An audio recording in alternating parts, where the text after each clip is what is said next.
I tell you this, another thing which I want to leave with you, that when our Prophet ﷺ went to Medina, he had three choices. The first choice was assimilation, the second was elimination, and the third was integration. He could have chosen to assimilate into the culture of Medina. Assimilation is that you really mix into the culture, so much so that you forget your own identity. You live in isolation. If you assimilate, then you totally mix up. You don't live in isolation. We didn't choose that you totally forget your identity or your culture. The other was that elimination, that you totally eliminate other people's identity. And he didn't choose that. He said that Jews were allowed to keep their identity. Christians were allowed to keep their identity. People were allowed to keep their culture. People were allowed to keep their traditions. The model that he chose was integration. Integration. This is the model he chose, where we live together peacefully. Whatever the differences you may have. Difference of religion, difference of culture, different tradition, but you respect each other. He chose the model of integration. And this is the model of the Prophet ﷺ, and this is the model that we have to follow in the Netherlands. We have to integrate in this society. We cannot live in isolation. Isolation is a model which our Prophet ﷺ rejected. And if anybody chooses the model of isolation, then he is not following the Sunnah of the Prophet. He's disobeying the Sunnah of the Prophet. We have to integrate in this society. We have to integrate in education. We have to integrate in politics. We have to integrate in every aspect of this society, because continue to live in isolation, in silos, will mean that our religion is something that we're not actually telling other people what our religion is. Continue to live in isolation will mean that we're actually doing more damage to ourselves. We are actually doing discredit to the Sunnah of the Prophet ﷺ. That is the revolution he brought, the revolution of integration, that we integrate into society. And I tell you one thing, that this is my third time that I have been in Holland.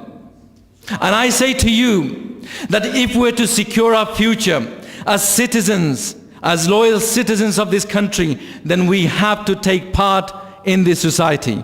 We have to be involved in politics. And I say to all those young people here, all those young people, that if you shout about that there is racism here, there is unemployment here, that is not going to do you any good. Stop shouting. Stop shouting and get engaged and get involved. Stop shouting and do something. Stop wasting time and do something. And I also say to you, if you're blaming your parents, there's some people who take the blame culture. It's easy to blame. Well, our parents don't allow us to do this, or the elderly generation don't allow us to do this. Look, our parents came here and they came with nothing, and they established mosques. You look at Al-Hajj Muhammad Yunus saheb here, that him and his colleagues and all those people built this beautiful mosque. How could they? This is a miracle that they built this beautiful mosque with the hard work as well as the blessings of Allah and the support of Qaeda al-Sunnat and many other ulamas. They built beautiful mosques. But the point is that you have to take this to the next level now. It is your duty to take it to the next level. They could do what they could do, and they have done so. But we must stop blaming them. And we need to take responsibility now from now on. And we need to get involved in politics. We need to get involved in education. I can't say stronger than this, because if we don't, then we will be eliminated.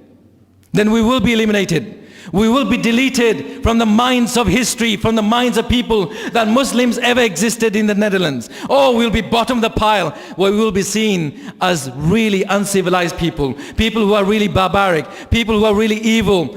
We will not be doing justice to our religion, and we will not be doing justice to the revolution of the Prophet ﷺ. So I ask you, commit yourself today, here on the day of the Prophet Muhammad ﷺ, that you will follow the revolution that he brought, that you will follow his path. And I ask those people, I'm not assuming that everybody here prays, But if you're not praying, then commit yourself today.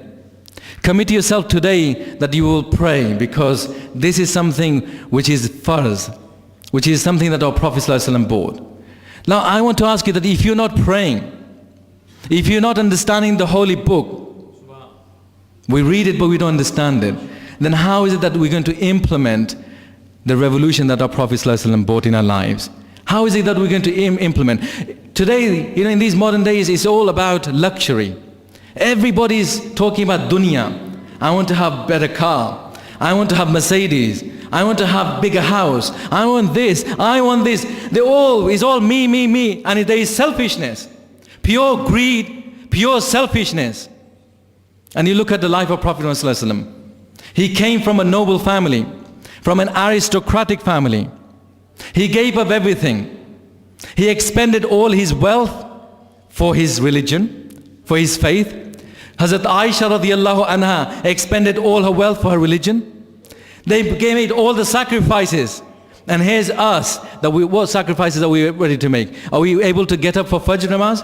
Oh, it's too cold these days, I won't get up actually. But there's people actually get up to go jogging, and they go running in the morning.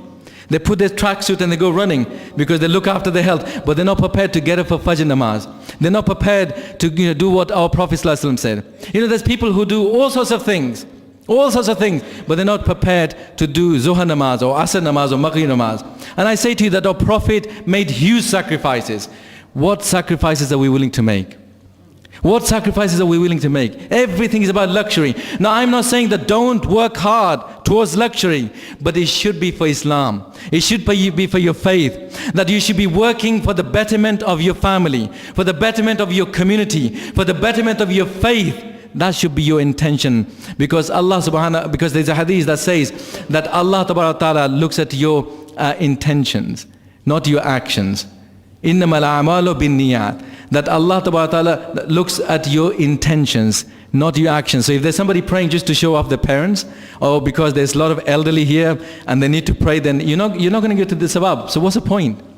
What's the point? If you're doing something good and your intention is just to show off to other people that you are a good boy or good girl, then you're not going to get the sawab, because Allah knows everything. And your intention is what's looked at. Your intention is what's looked at. This is what I want to leave with you, that on this day of blessed day, where we remember the life of Prophet Muhammad ﷺ, that we commit ourselves to implementing his life. And if we implement his life, then I can tell you that this society and the world will become beautiful. وَمَا عَلَيْنَا إِلَّا الْبَلَاغُ.